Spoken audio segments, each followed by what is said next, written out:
Bonjour à tous. Surmortalité et dénatalité, le sujet explose en France et dans le monde, bien malheureusement.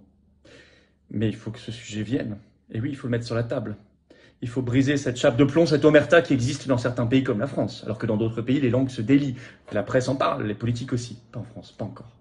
Parce que ce 10 mai, la presse un peu partout a repris l'étude qui vient de sortir de l'INSEE en France, notamment le Figaro le 10 mai. Cet article, la France a enregistré en mars 2023, dernier chiffre connu, son nombre de naissances le plus faible depuis 1994 hors confinement, c'est-à-dire 1816 naissances en moyenne par jour en mars 2023 en France.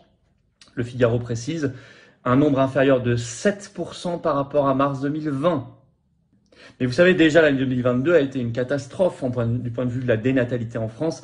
On peut reciter ces articles en TF1 le 17 janvier dernier. Le titre « Baby Crash en France ». Le nombre de naissances en 2022 est le plus faible depuis 1946. 723 000 naissances en 2022 en France, moins de 19 000 par rapport à 2021, alors que la mortalité est considérée par TF1 comme forte au même moment. 667 000, soit 5 000 morts de plus par rapport à 2021, alors que on est censé avoir eu la très grosse pandémie en 2021 plutôt qu'en 2022. Et on parlait de surmortalité, il y a des indices de surmortalité qui émergent un peu partout dans la presse pour le monde entier. Je parlais de la France, mais vous avez eu ce choc au Royaume-Uni, cet article du Mirror le 11 mai, le titre « Les Britanniques meurent par dizaines de milliers et nous n'avons vraiment aucune idée du pourquoi ». Ça, c'est ce que titre la presse. On n'a aucune idée. Alors, en tout cas, sur ces chiffres de surmortalité, c'est sûr.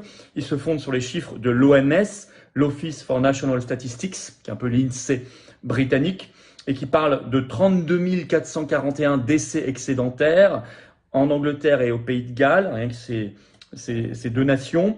Rien que pour le mois de mai à décembre 2022. C'est même pas toute l'année 2022, c'est à partir du mois de mai. C'est pas tout le Royaume-Uni, c'est Angleterre et Pays de Galles et c'est 32 441 décès excédentaires. Et quand même, le Mirror écrit, je cite, « excluant le Covid comme cause de décès ». Le professeur David Coleman, professeur émérite de démographie à l'université d'Oxford, a déclaré au Mirror que personne ne savait avec certitude ce qui avait causé tant de décès au cours de l'année dernière.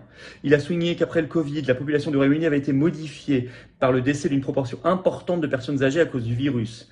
Il a expliqué, je cite, « Une fois que ces pauvres personnes sont parties, sont mortes, la population restante devrait être en meilleure santé. Il devrait y avoir une période par la suite où les décès sont plus faibles que d'habitude. Mais cela ne s'est pas produit. » Ce 15 mai viennent de sortir les données, viennent d'être actualisées les données sur la surmortalité au Québec, maintenant jusque début avril 2023.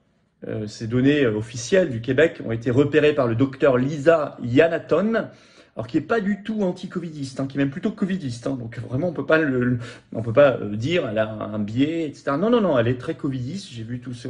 Si, elle est professeure de dermatologie à l'université de Montréal, mais enfin, en tout cas, elle a mis fidèlement les chiffres de surmortalité au Québec, et elle note elle-même que la surmortalité des 0,49 ans, donc les moins de 50 ans au Québec, ne ralentit pas encore, écrit-elle. Au contraire. Sur la semaine du 1er avril au Québec, il y a eu 59% de décès en excès chez les 0,49 ans. 59%. Sur la semaine du 8 avril, il y a eu 71% de décès en excès chez les 0,49 ans au Québec. Et elle écrit elle-même, c'est la pire semaine de la pandémie si vous remontez à début 2020. Une étude norvégienne qui est sortie là en mois de mars pose la question qu'on ne pourra pas approfondir ici, vous savez pourquoi. Publiée donc cette étude le 13 mars dernier par un journal sérieux, la PJHS, donc l'Asian Pacific Journal of Health Sciences. Je cite le titre tout simplement, elle est en ligne partout. Y a-t-il un lien entre la vaccination Covid-19 en 2021 en Europe et la mortalité excessive, toute cause en 2022 ? Et ils ont analysé ça sur 31 pays, donc les 27 pays de l'Union européenne, plus la Norvège, l'Islande, la Suisse et le Liechtenstein, ça fait 31 pays. Ils ont regardé sur les 9 premiers mois de 2022. Et ils ont trouvé, je cite, une corrélation fortement significative en disant que 1 point d'injection en plus fait augmenter de 0,05% l'excès de décès. 1 point plus 0,05%. C'est ce qu'ils ont trouvé en tout cas dans leur étude, avec une corrélation fortement significative. Je cite, je ne fais que citer. Il faut des études, il faut du débat libre, il faut de la transparence, il faut la vérité. Que ces principes soient clairement posés. Et donc derrière cela, l'étape suivante, c'est il faut la justice pour les victimes et pour leurs proches. C'est évident. Grand bravo. Alors la manif du 27 mai, samedi 27 mai à Paris, rendez-vous à 14h, je vous donnerai lieu, on finira au ministère de la Santé. Il y aura des pointures, des experts, des gens y compris qui n'ont jamais pris la parole jusqu'ici dans les manifestations, qui ne sont même parfois jamais venus. Je suis très heureux, très heureux. Et ceux qui veulent se manifester à moi, dites-le, qui ont des choses à dire. Il faut vraiment qu'on fasse sauter le tabou, mais en toute responsabilité, en disant des choses sûres et certaines. Attention.